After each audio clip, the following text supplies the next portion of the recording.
Assalamualaikum warahmatullahi wabarakatuh. Gimana kabarnya teman-teman? Semoga tetap dalam keadaan sehat selalu ya. Pada video kali ini akan membahas tentang micro teaching atau praktek mengajar SKB dosen Kemdikbudristek tahun 2021.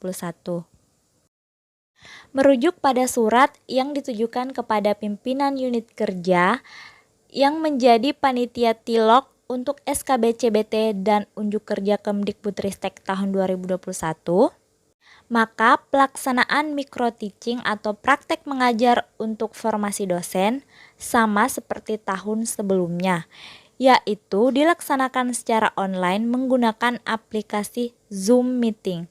Kemudian peserta di kediaman masing-masing. Pewawancara dan penilai micro teaching hadir di lokasi yang telah ditetapkan. Jadi untuk teknis micro teaching mirip dengan teknis wawancara. Untuk teknis wawancara telah saya bahas pada video sebelumnya. Sebelum lanjut videonya, jangan lupa subscribe dan nyalakan tanda loncengnya ya. Baik teman-teman, langsung saja untuk ketentuan umum micro teaching. Durasi pelaksanaan micro teaching maksimal 30 menit untuk setiap peserta. Kemudian setiap peserta dinilai oleh 2 orang penilai micro teaching pada saat bersamaan. Dan yang ketiga, peserta pada formasi yang sama dinilai micro teaching oleh tim penilai micro teaching yang sama. Kemudian yang keempat, penilai micro teaching wajib memiliki pengetahuan dan pengalaman di bidang tersebut, serta latar belakang pendidikan yang mendukung sesuai dengan substansi yang diukur. Penunjukan penilai micro teaching dapat memperhatikan usul dari dekan atau ketua jurusan yang bersangkutan. Kemudian ada pertanyaan, apakah penilai micro teaching dan penilai wawancara adalah orang yang sama? Untuk pengalaman pribadi saya, pada tahun 2018, penilai micro teaching dan penilai wawancara adalah orang yang sama. Karena pada tahun 2018, sistem saya pada saat itu adalah sistem offline atau langsung ke unit kerja melakukan wawancara dan praktik mengajar. Jadi pada saat praktik mengajar dilanjutkan dengan proses wawancara. Nah, hal ini berbeda dengan formasi tahun 2019 karena sistemnya secara online atau daring melalui aplikasi Zoom. Untuk pengalaman penilai micro teaching, beberapa teman pun berbeda-beda. Ada yang penilai micro teachingnya sama dengan penilai wawancaranya. Ada juga yang penilai micro teachingnya berbeda dengan penilai wawancaranya. Jadi misalkan untuk penilai micro teachingnya yang menilai adalah dekan dan ketua jurusan. Kemudian untuk penilai wawancaranya ketua jurusan dan sekretaris jurusan. Jadi ada yang seperti itu. Hal ini tergantung dari kebijakan unit kerja masing-masing karena yang mengusulkan tim penilai wawancara dan tim penilai micro teaching adalah masing-masing unit kerja atau masing-masing kampus.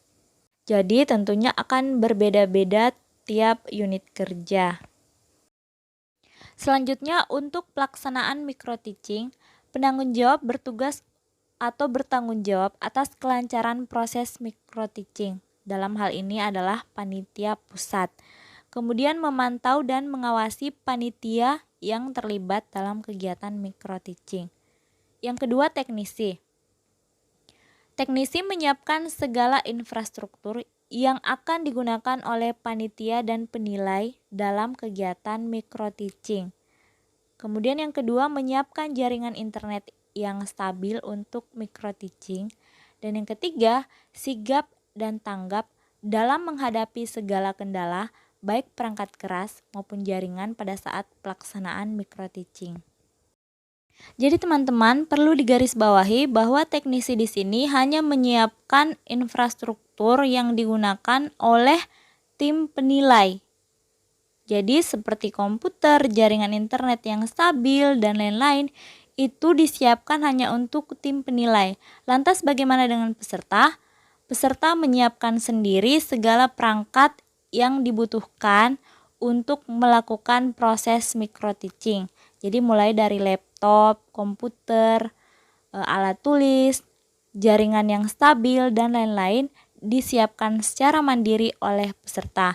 Karena proses micro-teaching yang dilakukan oleh peserta dilakukan di kediaman masing-masing. Selanjutnya, gambaran yang harus dilakukan oleh peserta pada saat akan melakukan micro-teaching. Nah, jadi jika pada saat hari H, jadi teman-teman, tipsnya adalah lakukan persiapan lebih awal. Jadi misalkan jadwal micro-teaching kita jam 10, berarti biasanya 1 jam sebelumnya kita sudah diarahkan untuk masuk ke aplikasi Zoom yang telah diberikan ID-nya untuk melakukan verifikasi data oleh panitia. Nah, kalau jam 9 kita sudah harus masuk ke aplikasi Zoom, berarti jam 8 kita sudah harus melakukan persiapan, mengecek jaringan, kondisi laptop kita, file-file kita sudah sedia semua atau bagaimana. Kemudian jangan lupa untuk mempersiapkan perangkat cadangan, karena jangan sampai perangkat yang kita gunakan tiba-tiba ada kendala atau masalah menyebabkan micro-teaching kita menjadi tidak maksimal atau gagal. Baik teman-teman, kita lanjut. Apa saja yang harus dilakukan oleh peserta? Yang pertama adalah peserta login ke dalam aplikasi video conference atau aplikasi Zoom menggunakan ID yang sudah ditentukan panitia dengan format penamaan yang telah ditentukan. Nah, untuk yang bertanya dari mana ID-nya, pengalaman tahun sebelumnya ada email dari unit kerja yang memberikan ID dan jadwal serta format penamaan ketika kita akan melakukan proses micro-teaching. Kemudian yang kedua, menyiapkan kartu ujian peserta dan KTP. Jadi jangan sampai lupa untuk mencetak kartu ujian dan membawa KTP karena akan diverifikasi oleh panitia. Nah, yang ketiga, menunggu untuk diarahkan ke room micro-teaching oleh panitia. Yang keempat adalah memastikan video dan audio berfungsi dengan baik dan dalam posisi aktif selama proses verifikasi dan micro-teaching. Ya, jadi pada saat verifikasi, yang diverifikasi adalah kartu ujian peserta dan KTP, apakah yang ikut ujian adalah orang yang sama atau bukan. Nah, kemudian pada saat setelah selesai verifikasi, maka panitia akan memberikan nomor token. Jadi, teman-teman silahkan menyiapkan alat tulis untuk mencatat nomor token yang diberikan. Nomor token ini yang akan kita berikan kepada tim penilai micro-teaching pada saat akan mulai proses micro-teaching. Jadi biasanya setelah selesai verifikasi, kita tidak akan langsung ke proses micro-teaching, tapi menunggu beberapa saat di ruang tunggu atau break room. Jadi panitia yang akan memasukkan kita ke ruang tunggu. Kemudian jika ada yang menanyakan berapa lama proses menunggunya tidak lama karena biasanya micro-teaching dilaksanakan tepat waktu sesuai jadwal yang telah ditetapkan oleh panitia. Kita lanjut ke poin kelima teman-teman, memastikan area simulasi micro-teaching dapat terlihat dalam layar penilai micro-teaching. Kemudian yang keenam, memberikan nomor token yang diperoleh dari panitia kepada penilai micro-teaching. Yang ketujuh, mengikuti proses micro-teaching sesuai dengan ketentuan. Dan yang kedelapan, keluar room micro-teaching setelah mendapatkan informasi dari penilai micro-teaching bahwa micro-teaching telah selesai. Nah, jadi seperti itu teman-teman sekilas gambaran teknis proses micro-teaching SKB untuk formasi dosen. Kemudian lanjut ke tips. Jadi teman-teman, tips untuk proses kelancaran micro-teaching, tips utamanya ada 2, yaitu berdoa dan berusaha. Oke, mari kita bahas usaha apa saja yang teman-teman bisa lakukan. Yang pertama, siapkan perangkat yang memadai. Jadi, teman-teman bisa menyiapkan laptop yang memadai. Kemudian, jika ada headphone, alangkah lebih bagus karena bisa berfokus mendengar suara dari tim penilai micro teaching, dan suara kita juga bisa terdengar dengan jelas oleh tim penilai. Kemudian yang kedua, kita usahakan berada pada kondisi jaringan internet yang stabil. Jadi ini yang paling penting ya teman-teman. Karena kalau jaringan jelek, maka tentu saja penampilan kita juga akan sangat kurang memuaskan atau bahkan bisa fatal, karena jangan sampai gara-gara sinyal suara kita tidak terdengar dan nilai kita oleh tim penilai jadi rendah. Jadi jangan sampai ya teman-teman. Jadi usahakan berada pada jaringan internet yang stabil. Kemudian teman-teman usahakan berada pada kondisi atau suasana yang tenang, jangan berisik. Jangan sampai teman-teman mencari kondisi yang wifi-nya stabil, misalkan di kafe, di warkop, tapi suasananya ribut atau berisik, maka itu juga sangat tidak disarankan. Nah, selanjutnya teman-teman usahakan latar kita pada saat melakukan video conference itu latar belakangnya polos. Tetapi kalau tidak bisa juga sebenarnya tidak apa-apa. Latar belakang polos supaya kita terlihat lebih menarik dan lebih fokus, sehingga bisa memberikan penampilan maksimal dan mendapatkan nilai maksimal dari penilai micro teaching kita. Nah, selanjutnya yang tidak boleh dilupakan dan yang paling penting juga adalah kartu ujian dan KTP serta alat tulis untuk mencatat nomor token. Nah, kemudian tips yang ketiga adalah mempersiapkan PPT yang menarik. Nah, PowerPoint yang menarik adalah salah satu senjata utama kita, karena proses micro teaching kita itu adalah melalui aplikasi Zoom, sehingga orang akan berfokus kepada materi presentasi kita. Berbeda ketika kita melakukan micro teaching secara langsung, kemungkinan yang akan menjadi fokus adalah gerak-gerik kita, tingkah kita. Tetapi pada saat melalui online atau daring, tentu yang akan menjadi fokus adalah PPT kita. Jadi ini adalah salah satu hal yang sangat penting untuk teman-teman perhatikan. Jadi silahkan teman-teman desain PowerPoint yang semenarik mungkin. Kalau perlu desain yang seperti PowerPoint yang profesional. Saat ini sudah sangat banyak aplikasi untuk membuat PowerPoint yang sangat menarik. Misalkan di aplikasi Canva, itu teman-teman bisa mendesain PowerPoint yang sangat menarik karena sangat banyak template-nya dan bisa diakses secara gratis. Kemudian untuk materi yang dibawakan pada saat micro teaching, pilih materi yang teman-teman paling kuasai, tetapi tetap harus memperhatikan materi atau mata kuliah yang dipilih harus sesuai dengan formasi yang teman-teman daftari. Contohnya teman-teman misalkan dari jurusan biologi, kemudian mendaftar pada formasi peternakan. Nah, yang teman-teman bahas tentunya mata kuliah dari peternakan yang ada kaitannya dengan biologi, dan pilih materi yang teman-teman paling kuasai.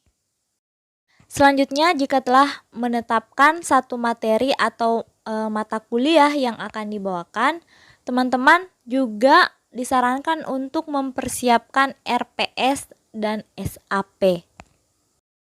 Untuk format RPS dan SAP-nya tidak ditentukan, jadi silahkan teman-teman melihat beberapa contoh di internet untuk RPS dan SAP sesuai dengan mata kuliah yang teman-teman pilih sebagai bahan micro teaching yang akan disampaikan kepada tim penilai micro teaching.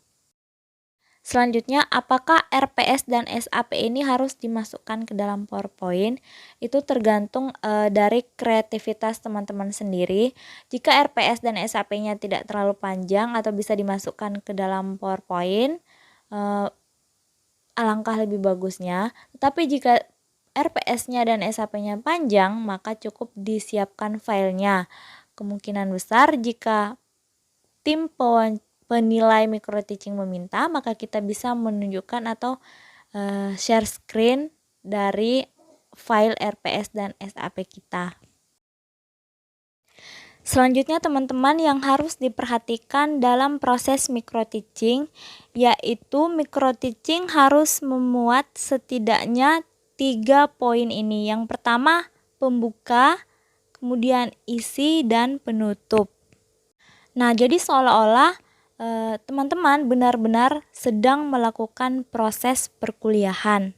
Apalagi sejak di masa pandemi, proses perkuliahan sebagian besar memang dilakukan melalui Zoom.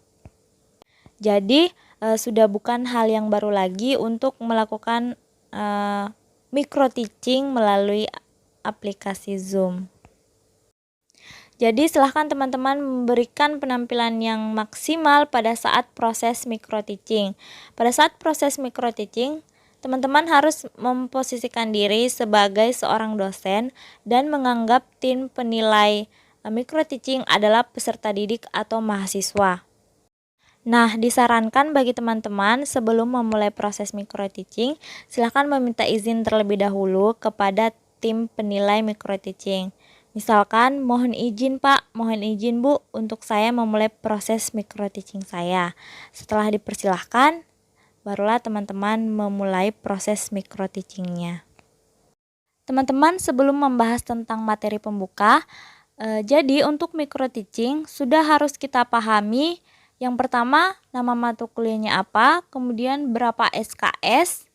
Sebenarnya ini sesuai dengan RPS, tetapi untuk mengingatkan kembali bahwa kita harus sudah paham kira-kira nama mata kuliahnya apa, kemudian SKS-nya berapa, untuk mahasiswa semester berapa, apakah ada prakteknya atau tidak.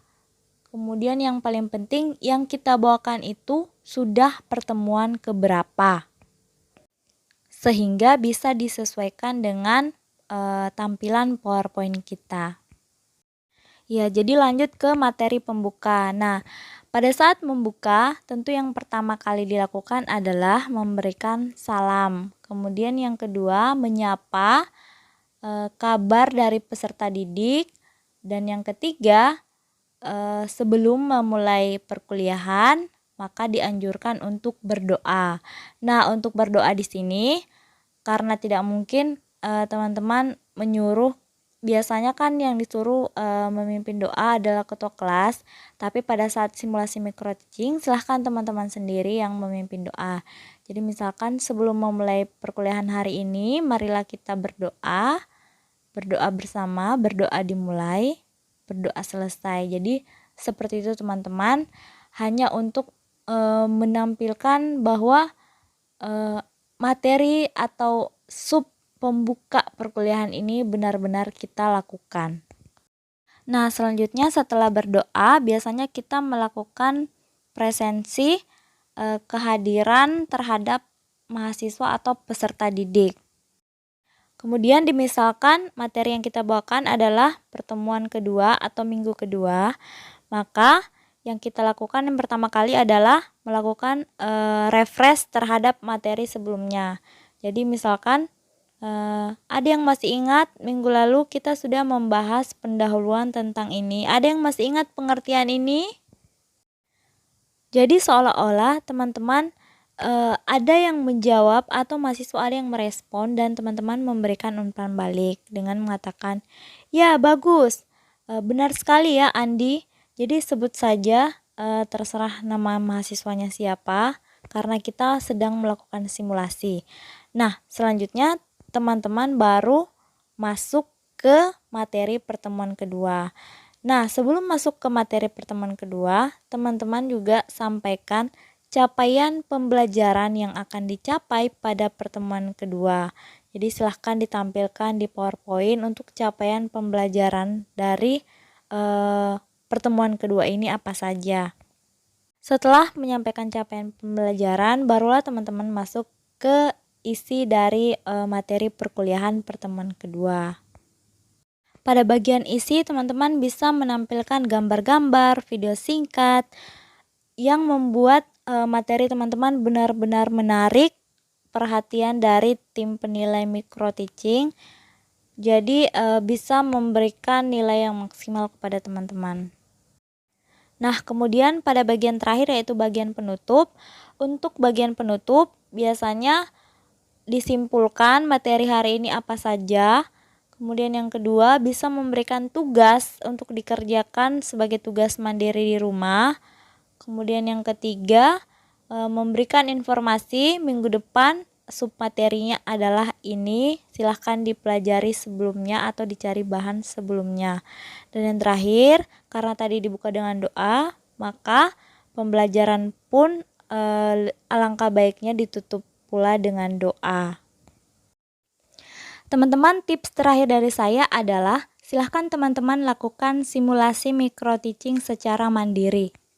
Setelah teman-teman sudah membuat PowerPoint yang menarik, sudah mempersiapkan RPS dan SAP, kemudian teman-teman silahkan membuat room meeting sendiri pada aplikasi Zoom. Mintalah bantuan teman atau keluarga untuk seolah-olah berpura-pura menjadi tim pewawancara, dan kita melakukan simulasi micro teaching yang durasinya disesuaikan dengan ketentuan micro teaching. Kemudian kita melakukan presentasi pada aplikasi Zoom. Nah, hal ini juga bertujuan untuk mengecek apakah sinyal internet kita stabil atau tidak, kemudian suara kita jelas atau tidak. Jadi simulasi mandiri sangat penting dilakukan untuk memantapkan persiapan kita. Jadi pada saat kita simulasi, kita bisa merekam dan melihat penampilan kita bisa mengevaluasi di mana letak kekurangan kita, apakah kita terlalu terburu-buru atau kita penampilannya masih kurang dan lain sebagainya. Jadi bisa dievaluasi sebelum benar-benar melakukan micro teaching pada hari H.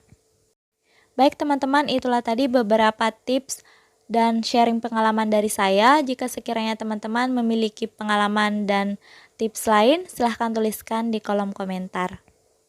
Terima kasih telah menonton video ini. Sampai bertemu di video selanjutnya. Wassalamualaikum warahmatullahi wabarakatuh.